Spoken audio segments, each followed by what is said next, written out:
year. It sounded like it's an extra amount of rain. But now just taking a moment to kind of feel into your body,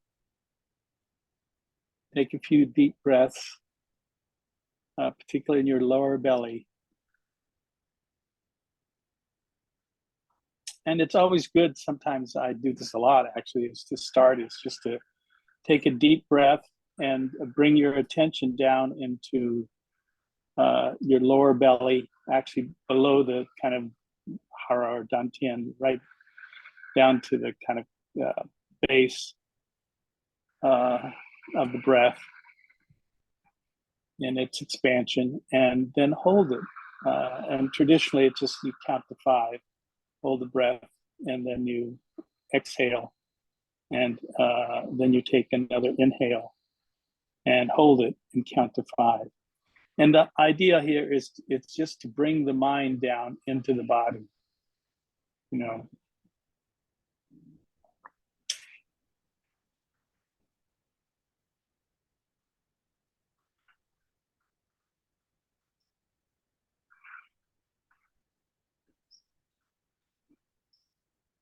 And then just taking a moment now to turn your attention to your feet, and whether you're sitting on a pillow or bench or on a couch or chair, to just attend to the feet. And again, the idea here is just aiming the mind. It's in a sense, it's creating the feet, it's a neutral place to connect. And to kind of feel into the complexity of the feet. And as we only experience it as sensation, it's also a phenomenal amount of bones and tendons and joints and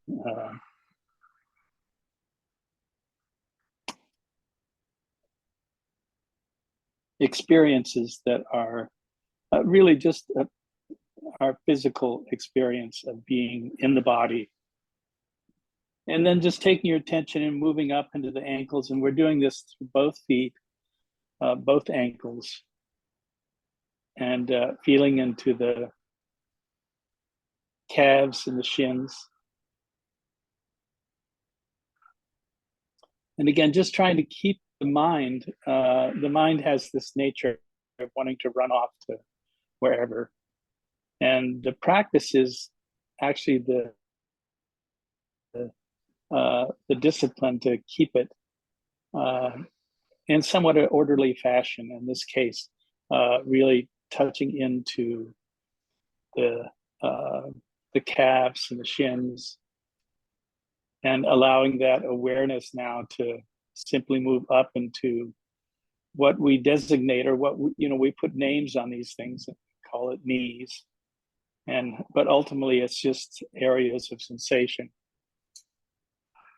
And so just feeling into that area that we call knees, both knees.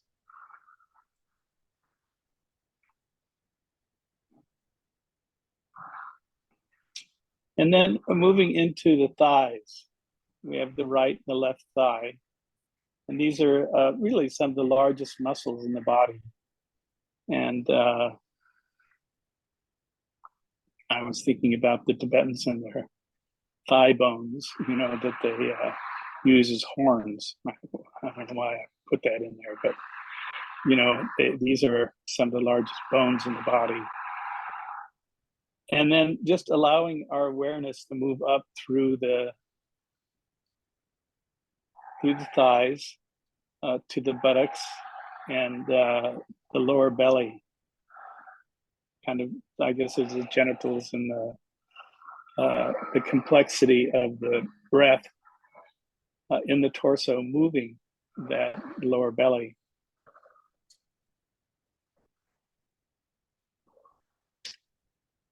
And then moving your awareness from that contact between the chair, pillow, bench, couch, bench, up into that lower belly and the lumbar area of the back.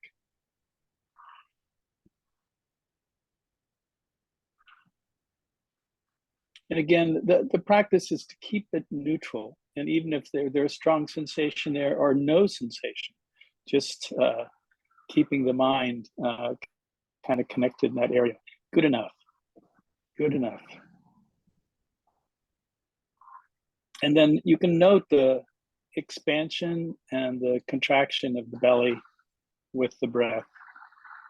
This dantian or hara, kind of your center of grounding.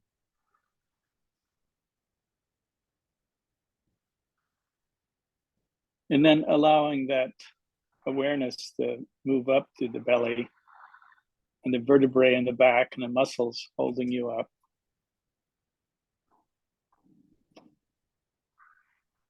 And then from there, just move your attention to your fingers. And we'll just start with the fingertips, both hands.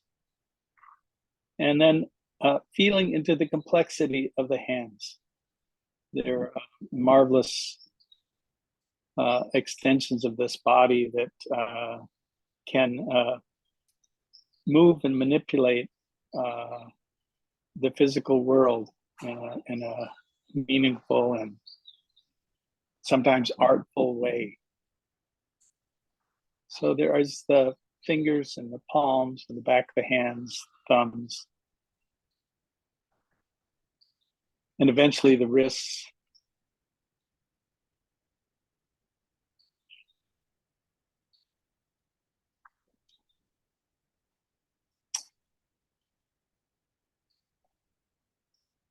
And then as you move into the wrists, you can begin to move up through the forearms. And again, this is something that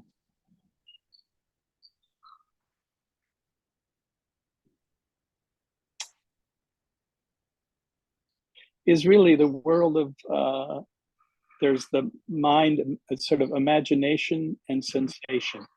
And we're trying to put a little more emphasis on the sensation than the imagination. So just moving into the forearms, the elbows, from there into the upper arms, the bicep, the tricep. And then just really feeling your way up.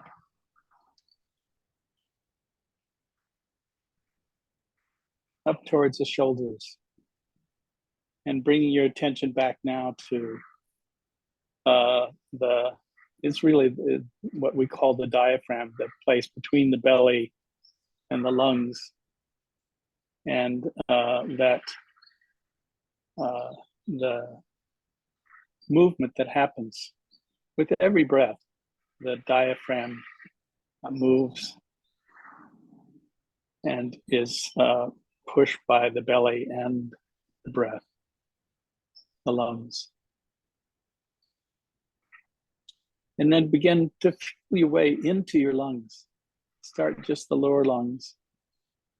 Just as the breath expands and contracts, we can feel the muscles in the back and the vertebrae.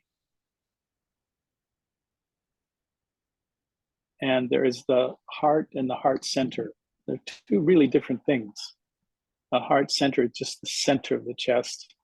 And the heart is a little over on the left side there, which is that kind of pumps life through blood and oxygen through us. And then allowing your attention to move up into the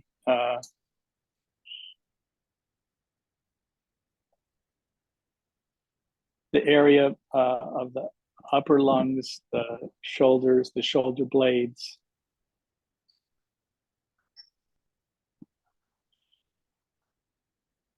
And bringing the attention to the muscles that are connected to the head, the neck. And just observing the vertebrae and experience of the vertebrae. And then from that, that those physical experience, and again, it's something between the naming, the imagination, and the physical sensation. And then just moving that attention up into the head. And again, I'm going to try to keep this this iPad sort of, I don't know, constant, but I don't know. I have to hold it. So it's part of my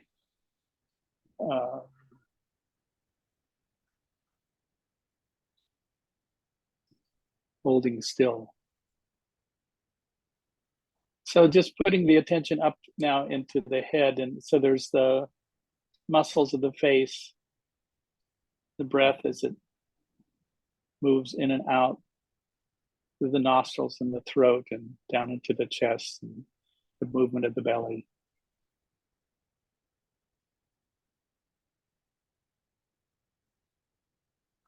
And we touch on that thing that there are these senses. There is, in the mouth, there is the taste.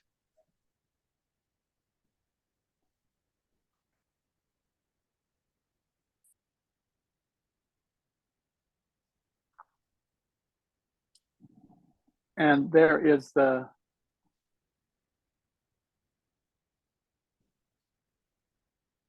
smell.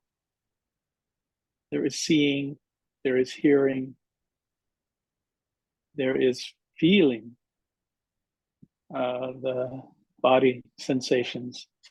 And this ephemeral thing called thinking. And all of this is going on.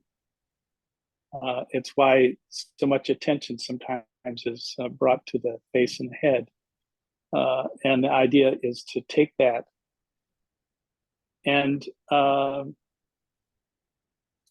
actually allow it to acknowledge from the tip of the toes to the crown of the head, this whole experience of embodiment.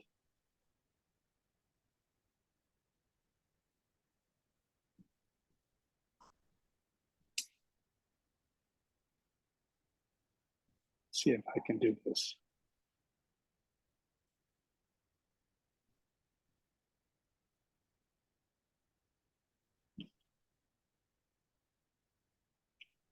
And then bringing the attention to the breath and seeing if you can't just feel the whole body in the breath and the knowing of it, which really is where this all goes on some level. There is being aware of the awareness itself. And that it is, in some sense, all-inclusive, but needs to be grounded, knowing itself. And it's really what we're trying to somehow do with the practice. You breathe in, you breathe out, you note what is being experienced,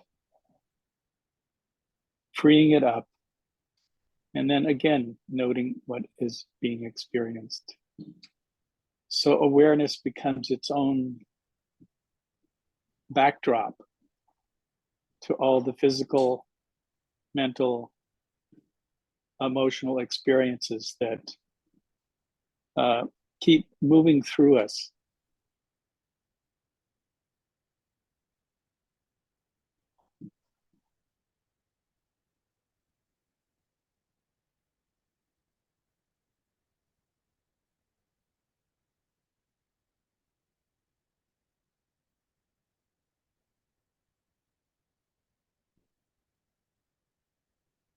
Ultimately, this knowing itself is just awareness, and that awareness holds all things, and yet isn't one thing.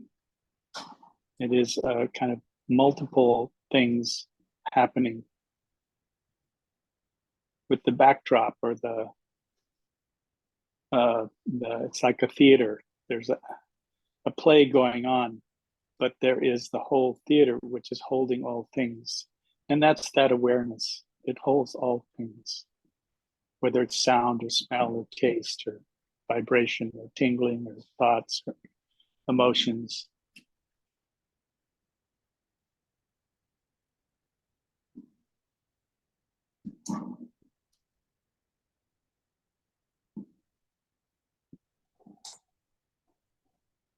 And one can kind of rest with some sense of ease that the knowing is actually enough.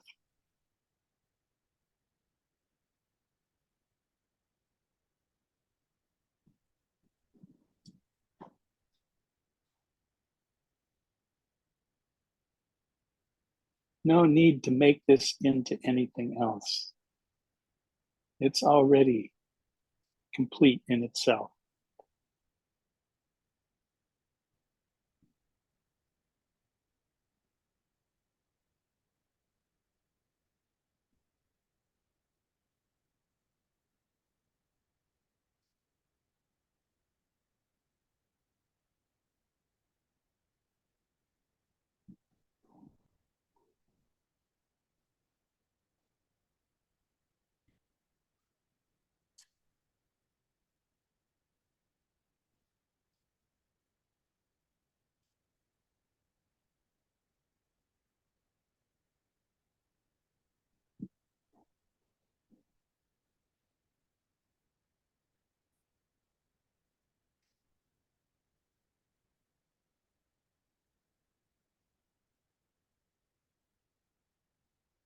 You are more than your thoughts. You are more than your sensations.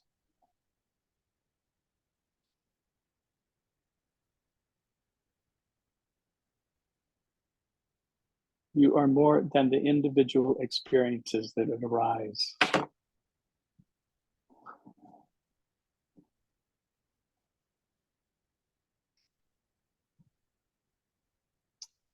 You ultimately are this vast ocean of knowing.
Resting in this vast ocean of awareness, holding all things,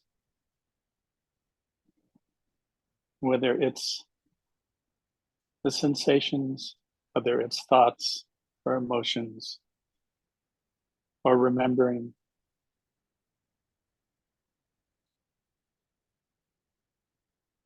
or projecting, fantasizing. All is okay, sitting in this awareness of being.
If you find yourself wandering off,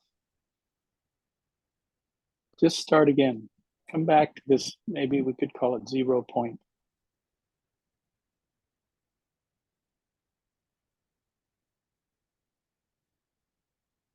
And know that the awareness itself is holding it all, no matter what the specifics or the sense door that we are trapped by, whether it's a thought or a memory or plan, fantasy.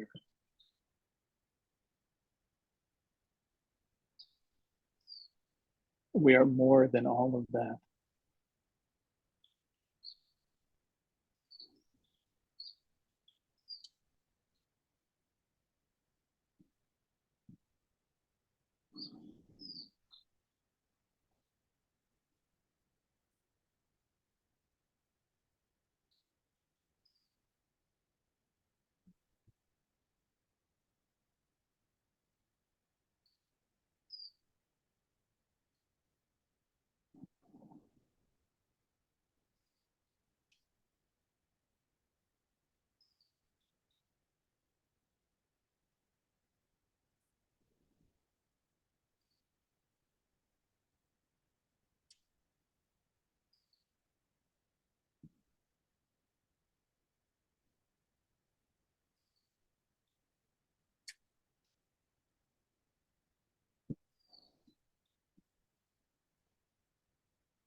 One can just stay with the breath.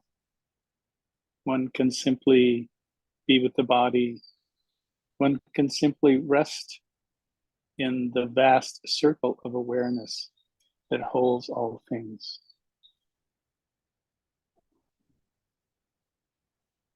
There isn't a right or wrong practice here. There is just staying awake.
Resting comfortably with the breath, body, and the awareness that holds all things. And choosing where it is you rest.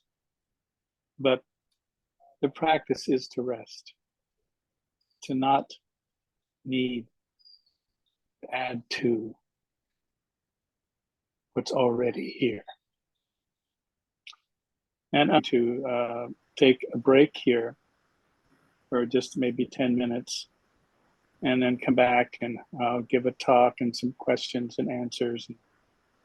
That should. All right. Well, first, I'd like to welcome you to, I hope, a stable internet, which is what I was looking for. And unfortunately, I dropped my computer or ran into something on my way here from, had a 9-hour bus ride yesterday and an hour and a half boat ride and a couple taxi rides. But I'm here, but the computer's kind of I'm going to take it to the shop this afternoon. And otherwise, all's well. And tonight, I would like to adventure into this world. The last time I taught on dependent origination, which is it is the foundation of how to let go in the moment, actually, is how it works. And it just gives a map of that. And tonight, I want to be able to explore, and again, I can't do this perfectly, but it's as well as I'm going to do it. And it's on the word karma. And karma is it's a very loaded word because in some sense, it's just simply cause and effect. And there is some defining of it, of the long past and the long future, but we're going to keep it right in the in the relative kind of place. You know, one of my teachers, Ruth Dennison, used to say, "You don't get away with nothing," you know, and to me, that's really the whole piece here. You don't get away with nothing. And which is great because it's really is this capacity to be able to reflect on that all actions, all speech, and all thoughts have consequences. And our particular job here is to be able to discern. And this word discern is huge because it simply means that we have an understanding of good and bad, right and wrong, and that we begin to really explore the world of our actions, our speech, and our thoughts.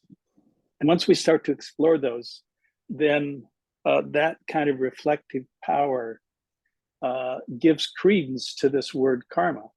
That,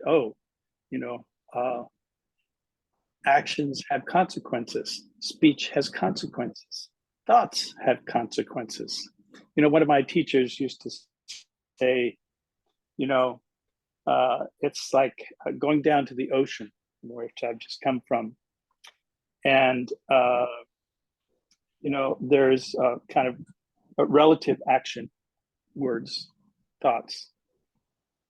And they are wiped away by the wave. The wave comes and kind of takes it out and it's gone, And then there is more substantial karmic consequences, which is when you go above where the high tide comes, and you can write in the sand there, and it stays for a long time until there's a storm or something wipes it away. And such it is with our words.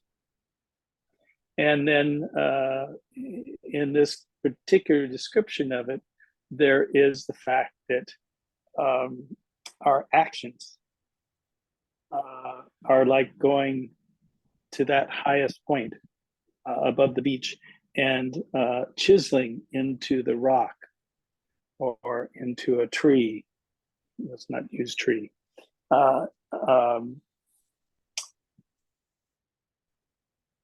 The consequences of our actions.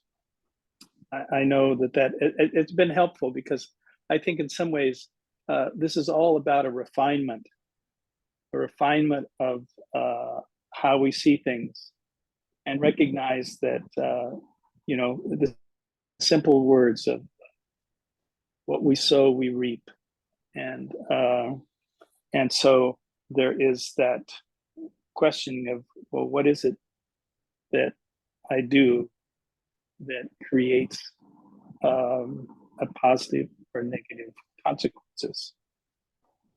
One of the difficulties here is, as the Buddha was kind of explicit in this, is that there is somewhat in the philosophy of the Hindu tradition, those are set things, so you do an action and it is kind of locked into a future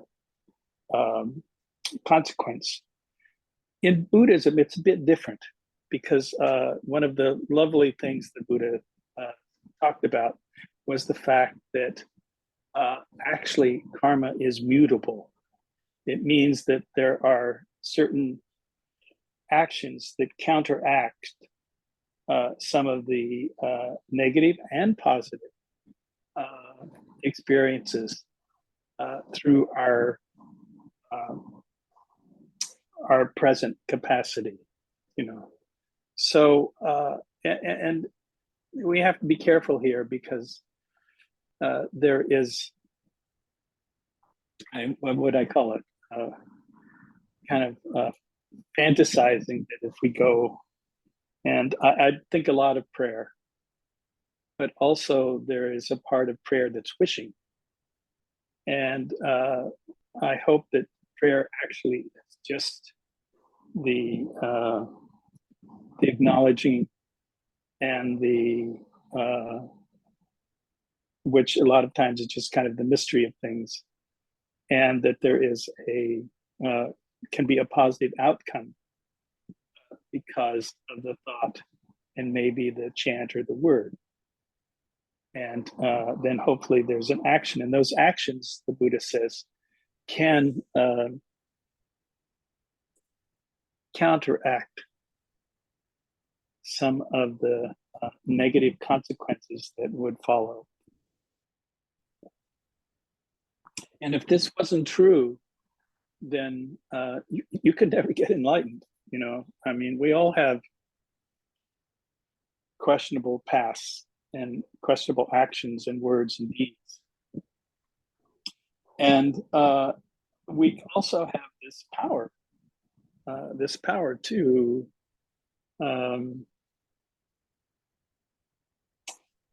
I was going to use the word disassemble some of the consequences that happen from our past. And interesting enough that a good deed or a good action could neutralize some negative consequences from the past. And this is kind of the heart of, to me, of the fact that it's a mutable, karma is a mutable thing. It's not a single thing. And hopefully that makes sense to you, because I think in some ways, we say we reap what we sow. Well, we can also, even with negative consequences, we can sow positive seeds that I can't say disassemble, but can augment or change the power of maybe a negative or stupid action. Actually, I think there's a lot of possibility in this reflection on our acts, and that we have the power to empower, disassemble, augment, change the past to a more positive future. And to me, that's the whole thing of maybe why when I came across Buddhism in this part of Buddhism, I went, oh, yes, that makes sense to me, and I will hold to this. And I do, I mean, I've been no angel in my life. I know that. And At some points, though, I realized, that some of my actions were unskillful and that I needed to create a more positive peace. And it's really where the sitting, in the sense of the positive side of meditation, is that it's about doing no harm, and that in doing no harm, we can untangle harm from the past. And this is one side of it. So this is kind of the projection of it. There's also, unfortunately, that certain actions in the past have created very powerful consequences in the present. So this isn't what simply because sometimes some past action was so powerful. They say there's like sometimes that someone is a Buddha or has that aspiration. And they say if you harm them, then the consequences are very negative in the future. And so it's really that thing that, can you kind of remember that all beings ultimately are Buddhas? And so to be able to recall that and be part of that, then no harm comes to you or another. And it doesn't mean that consequences from the past won't inhabit your present. And unfortunately, that's just the way it is. And so one of the things is when that negativity comes, we can either accept it and decide, oh no, I see that harm, and I promise not to cause any kind of harm in the future. Or we just have to simply, this is what's beautiful about the word purification, is that we come to this practice as a purification of the past unskillful actions. And there's no set thing of how it works. It is really, it's mutable because we don't know the power of our past. And we have power, even if the present isn't great, we have power to seed the consequences of the future. So I don't want to go on too much about this. It's actually a very interesting subject because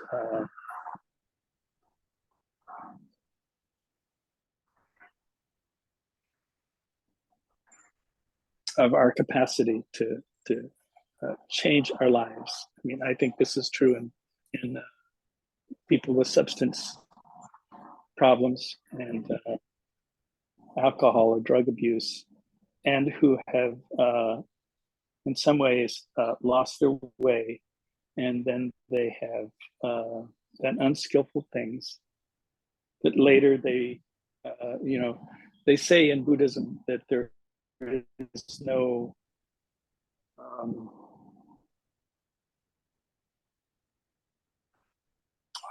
I just think the word regret. There is regret for our actions, but you're still going to have consequences from them. And but we can have forgiveness, and that forgiveness ultimately is a power because it frees us from that.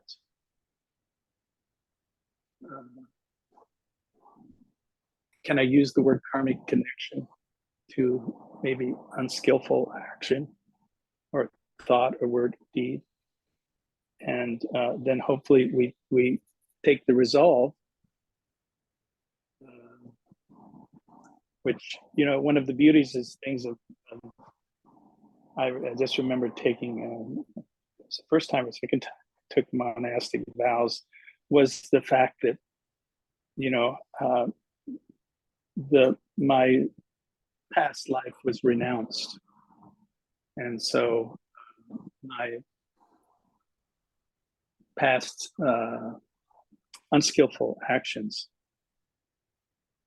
were, in a sense, the beginning of the untangling purification, so that I could live a more meaningful life, which I think in many ways I have done. And it is true. It has been such a great, the precepts and honesty has helped me a lot. And I can't say I was always skillful. I wasn't. And yet, in the last years, I have tried to follow that.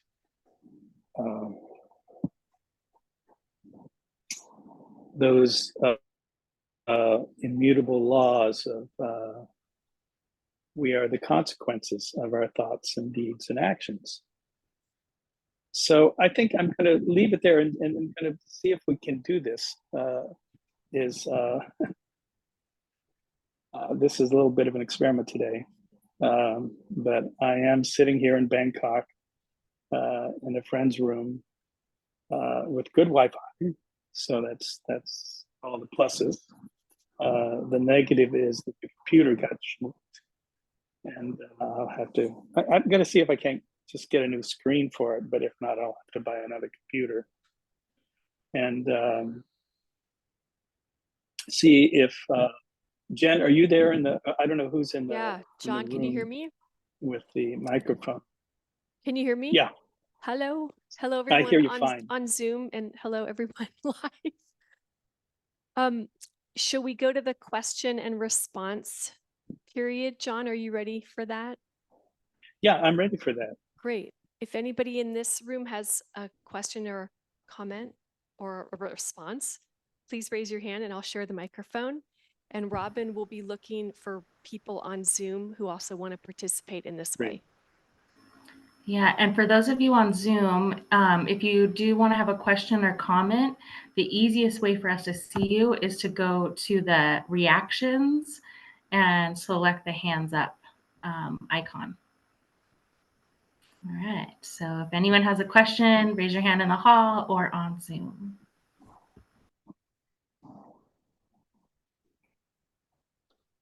Okay, Meryl has a comment. Hi, I'm Merle. I just want to say that I was, of course, coming to start to settle my body, and I'm not going to go into detail, but I have a conviction after our talk tonight. The sit was very pleasant, and then I have to correct something. But it was good to hear, because somehow, you just think like, oh, it's a big deal.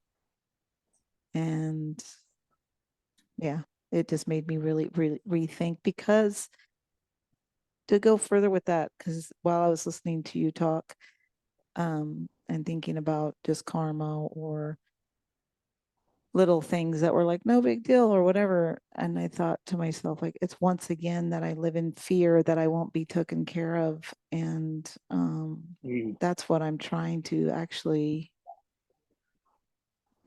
not really get rid of, because fear is part of it, but not live in it and let it run me. So thank you for your talk. You're very welcome. And we're fearful creatures, and rightfully so in many ways. But there's really a thing between the psychological and the actual physical thing itself. And so much of our fear, the Buddha talked about, was our psychological fear, about 90% of it. And then about 10% of it is actual events or situations that warrant our kind of self-protection on some level. So I guess what I want to say, Merle, is just first, thank you for just acknowledging and recognizing that we are vulnerable creatures. And the other thing I was going to say is we've all done harm. We've all done harm in the past. So you sitting here, whether you're at home or in the hall, and this is maybe I can say a little bit of belief that somehow sitting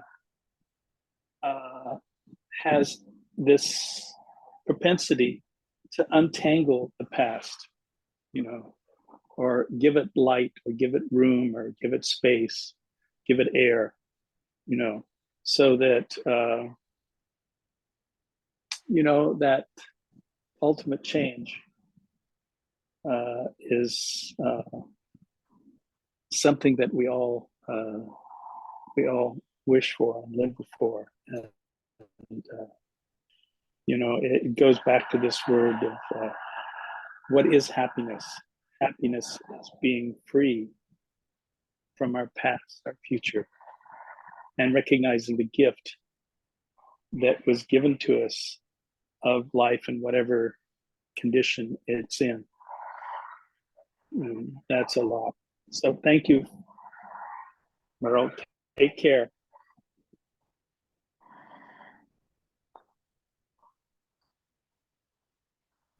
All right, John, we have a question on Zoom. Carol, do you want to go ahead and unmute yourself? Hi, John. Hi, Carol. I was sitting with a friend today, and she said, I don't think people can change. I don't think people can change. And I wonder what you would say to her. And that's my question. First of all, I disagree. And I think we can change. And one of the beauties is that,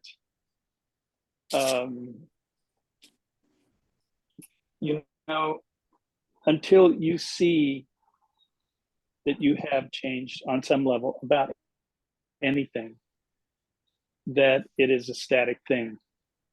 And so I understand that. I understand what she said.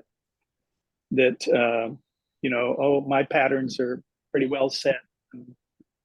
But I don't think that's true. I think that we always have the possibility of being able to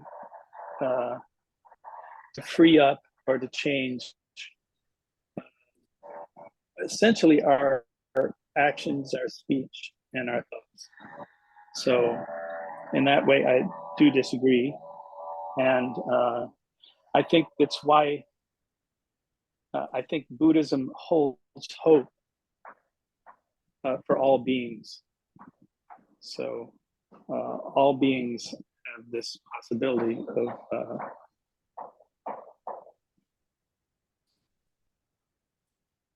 of being able to change. It's true, we are creatures of habit, but habits are mutable, so why not?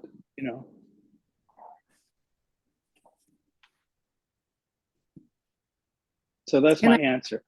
Can I not quote, answer? Can I quote you? So if we're creatures of habit, and you may quote me. Okay. If we're creatures of habit and that's okay, then what is the what gives us what makes us have hope? What makes us try to change if our habits, if we don't have really bad habits, of course, but the normal run-of-the-mill habits? Well, I think this is the whole thing. We do have that possibility of change, and change is something that whether we can discipline ourselves, and that's the other word, and some people don't like that word, discipline ourselves to fundamentally change, follow something that actually is going to bring us some, sometimes it's relief, sometimes it's just not doing the same thing over and over, because that's what you're talking about. And that we have the choice and chance to do that. And I think we can. I have to say, in my life, I have certainly, there's some things I haven't changed. I'm still, I have a very kind of high nervous system. And so I've had to learn to, it's where meditation has come in as such a fundamental aspect of peace and ease for me. And so I have changed, and I'm still, I'm still high strung. What to do? And I still love to travel, and which is not a habit; it's a choice. And there's certain things I see I haven't changed, but I see a lot that has changed. So I think if you look at your life, and if you find some healthy practice, and I don't care if it's qigong or if it's, standing on your head or yoga or meditation or prayer, chanting, that when it's done with the right attitude, you will change. And ultimately, can I say this, become a better person, And,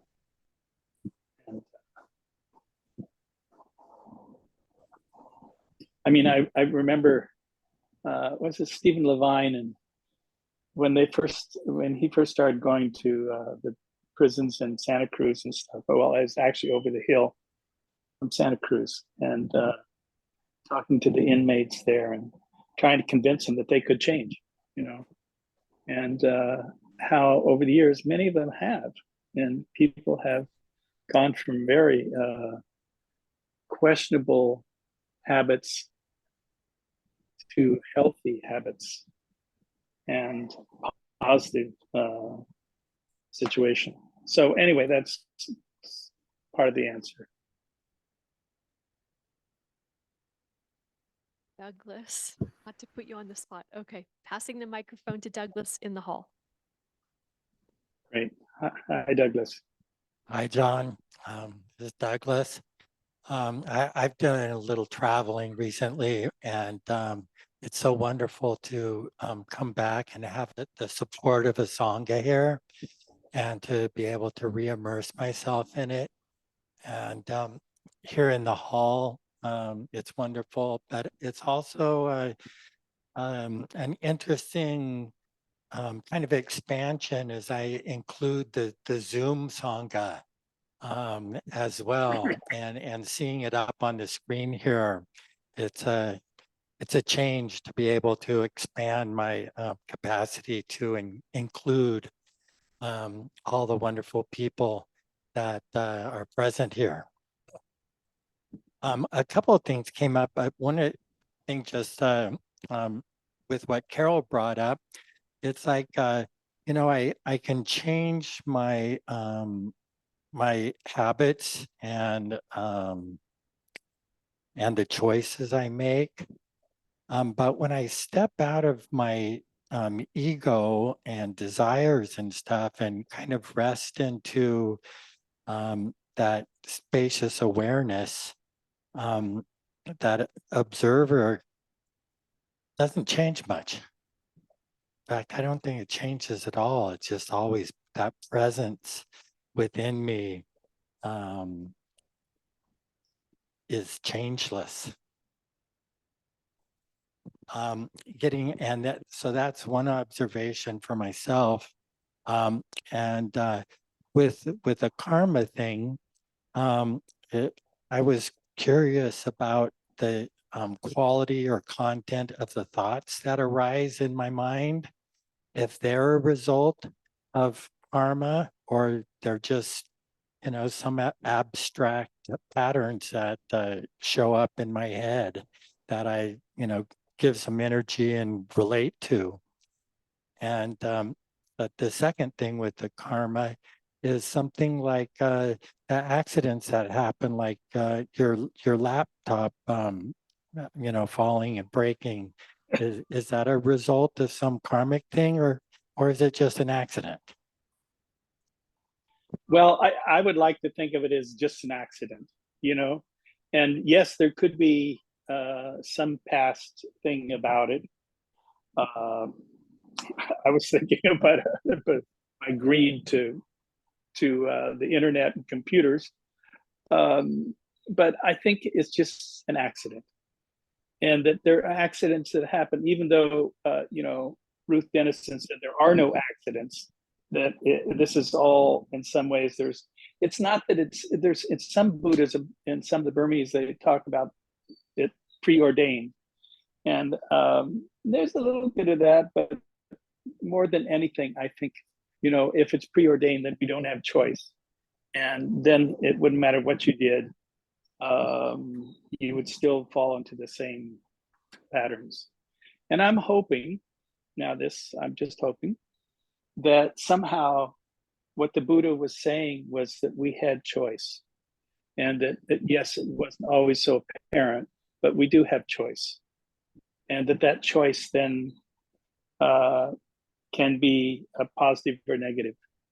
And hopefully we can go more towards the positive, and that's actions, our speech, our thoughts as well, by the way. Thoughts manifest as speech and action. So that's where it all starts, was thoughts. And so that's imperative that we be able to notice the power of those thoughts and whether they are healthy or unhealthy. So that's one piece of it. The other thing is about the awareness itself. The awareness itself, it's neither positive nor negative. It simply is.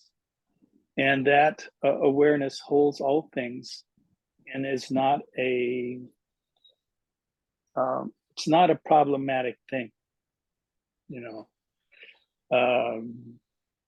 because it's not negative or positive, and we imprint on it, but it itself is not. And so it has the power to actually free us, because it's not holding anything. It is just the knowing of something. And the knowing of us then, of course, has reflection. Reflection has positive and negative. But in its essential nature, awareness is a neutral state that arises continuously whenever we notice that it's always there. I don't know if that's helpful.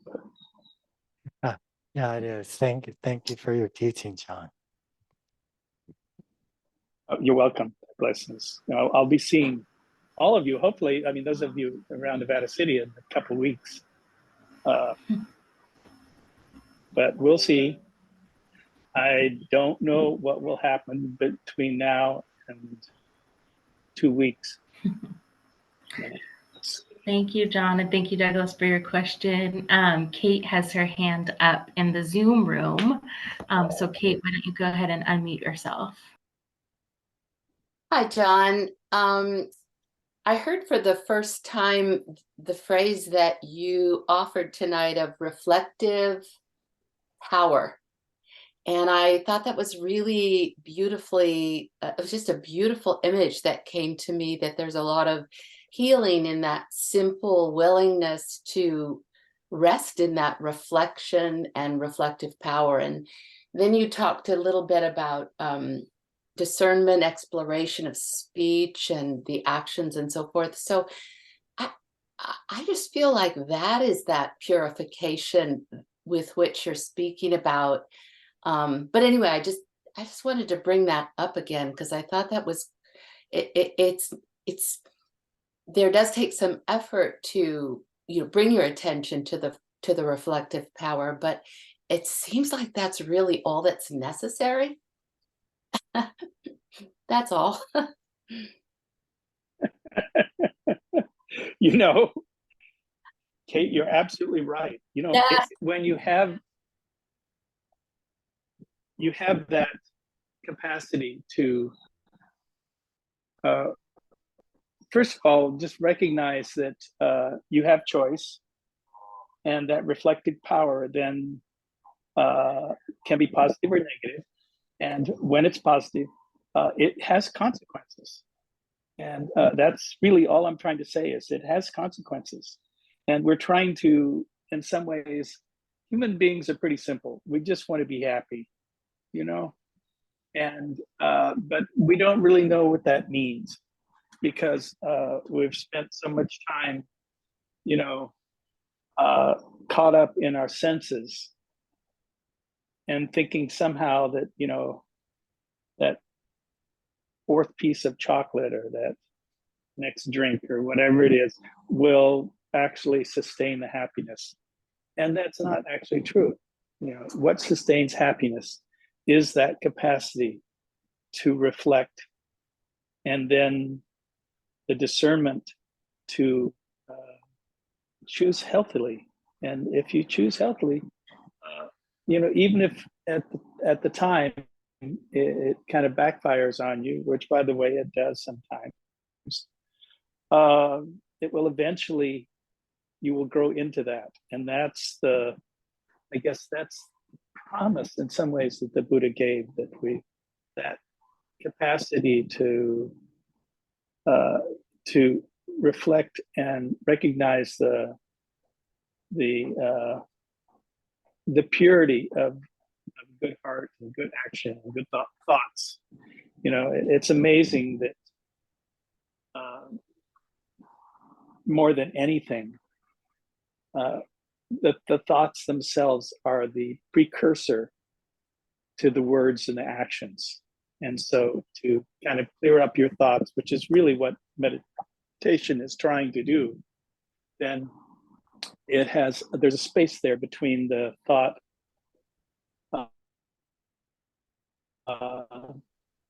and the either speech or action. And that space, that little space between, when it's actually felt properly, then you will act appropriately. Mm-hmm. And to me, I have to learn to trust that that's what I can do, you know. So I don't know, I kind of went on. No. And I feel like there's this, for me anyway, this visual that came up for me when you said that is just like, set it into the circle of awareness, or the ocean of awarenesses that you're saying, or bring it into the light, or however we want to say it, you know, a willingness to do that. It's sort of like that gives us, you know, what is the action then? You know, if we could, like that gap you said, you know, you take that moment. That's correct. You know, say, okay, let's bring this into some light here, and we might have a different perception or choose differently. So no, I appreciate what you said. Thank you. Well, thank you. I was going to say, I know that all of you in the room and all of you on the Zoom, you're a lot wiser than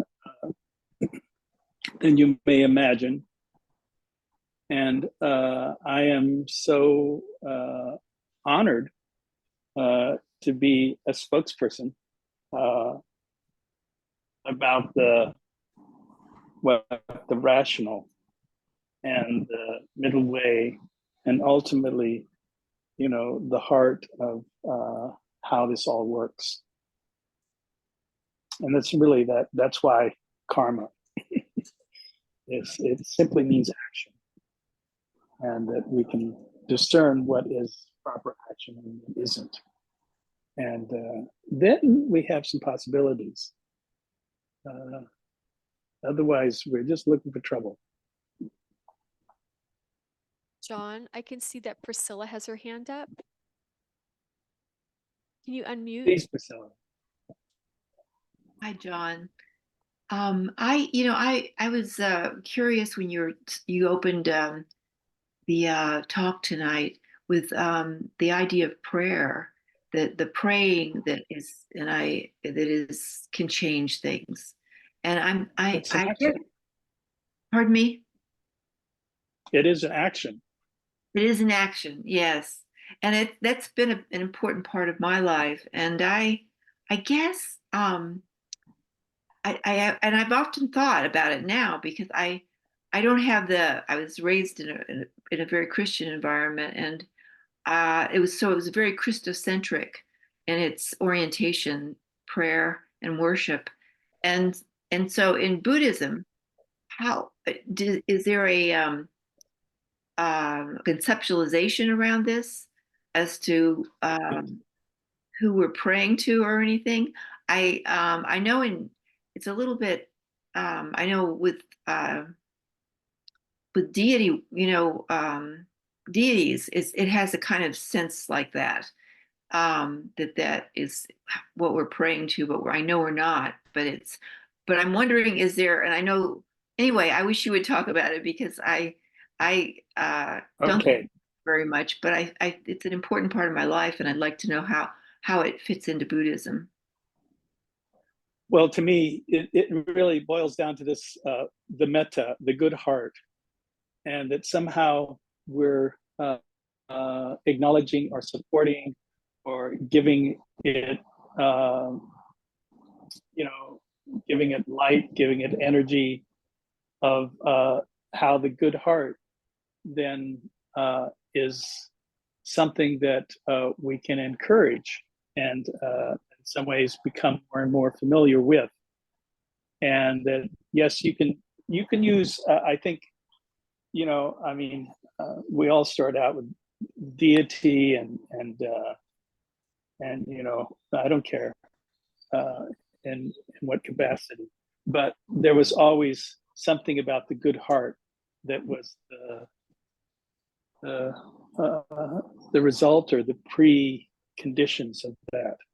And that's where I go to, I want to support the good heart because it knows what to do. I don't really, the self pretty limited, and yet it's a huge universe. And I do believe that we can bring more awareness to the good heart through prayer and I don't care, chanting or prostrations or there's many expressions of the good heart, and to me that's what matters. And you can sometimes the word God or the word some deity, it's a manifestation, so we actually support that manifestation, which is fine with me. Whatever it takes. Mm-hmm. And so Priscilla, I think you have done something in your life that has really given you, in a sense, meaning, and it brought you to more this. Buddhism is a little more psychological in just the blind faith stuff, but it still all works. If a person actually follows, the course itself of, of prayer in the good heart. So that's all. I can't. I want to also I want to stay out of belief systems because I think they're all individual. And some people, there have been stages of my life where I really needed. I just remember, 40 years ago, I got a lot of head problems, and I remember really saying I needed a single thing to work with. And I thought, well, I'll work with the word God. And so I tried, and it was very helpful. So I don't have anything for or against it. It's just at this stage of my life, I see more the metta, or the ultimate piece we're talking about is what is it that brings us to greater loving kindness. So hopefully that's helpful, Priscilla. It's good to hear you. Good to hear you, John. Thank you.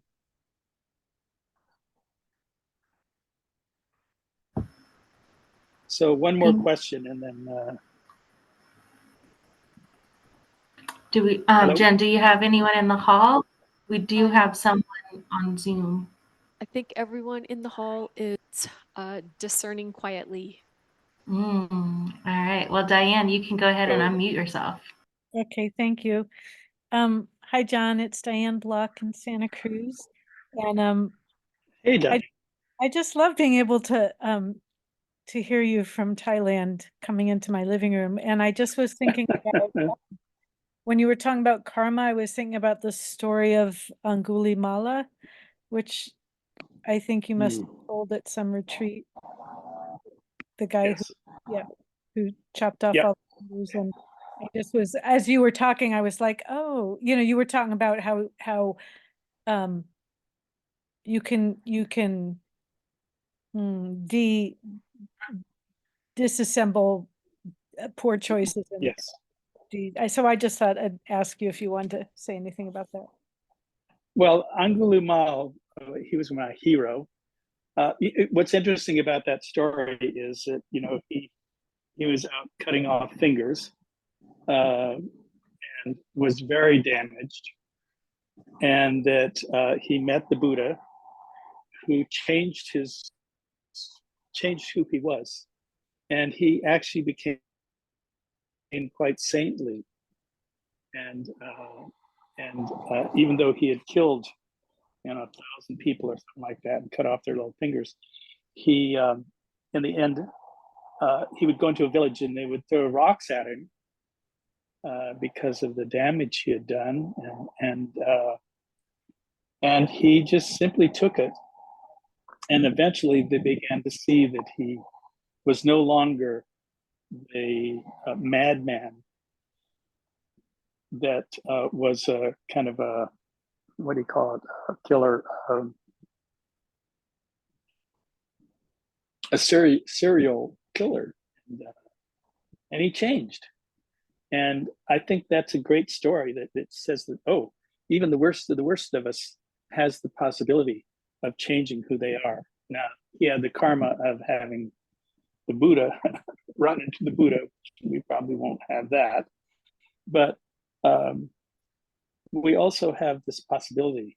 We don't maybe have that heavy of a lift or karma to deal with, but we have, each of us has, we're carrying a load, all of us. And with a good heart, and it's really the story of Angulimala was the fact that a good heart could actually change the destruction from the past. And so if you have that this is great stuff. Certainly it's changed my life, and I hope it's changed yours. And I know, Diane, you have seen enough of this to know where you want to be and where you want to go, and that's what matters. So I want to kind of stop with Angulimala and just take a moment to bring your attention to your heart. To me, this is all ultimately, a clear mind is also a clear heart.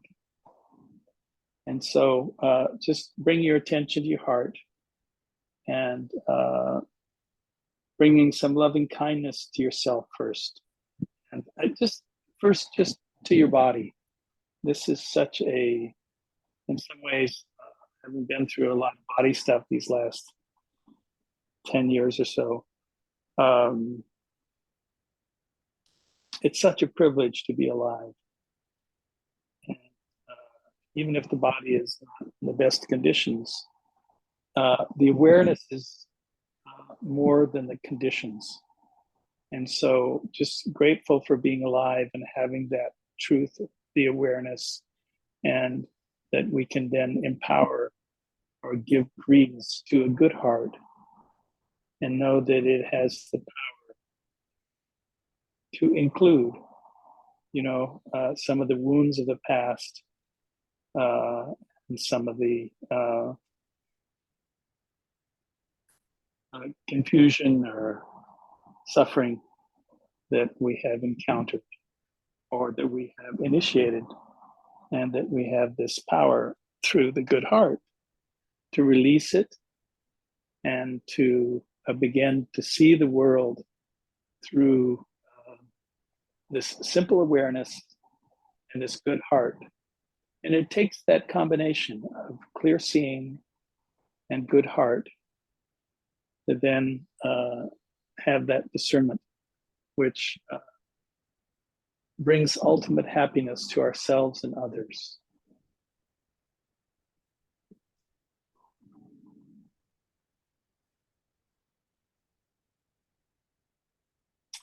May all beings everywhere be happy and peaceful.